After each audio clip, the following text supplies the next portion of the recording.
కొంతమంది చిరంజీవిత్వాన్ని సాధించుకున్న వాళ్ళు ఉన్నారు. సాధించుకున్న వాళ్ళు కాదు, పుట్టుకతో చిరంజీవులైన వాళ్ళు. అశ్వత్థామ, బలి, వ్యాసుడు. అశ్వత్థామ, బలి, వ్యాసో, హనుమాంశ్చ విభీషణః. హనుమాన్, విభీషణ, హనుమంతుడు, విభీషణుడు, కృపాచార్యుడు, పరశురాముడు. వీళ్ళకి ఏడుగురు కూడా సప్తైతే చిరంజీవినః, పుట్టుక తెచ్చి చిరంజీవులు.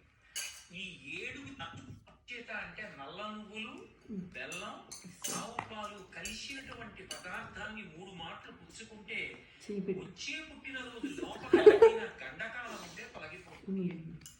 కాబట్టి ఈ 3 పదార్థములు కలిసినటువంటి దాన్ని చేతిలో వేసుకుని 3 మాటలు పుచ్చుకోవాలి.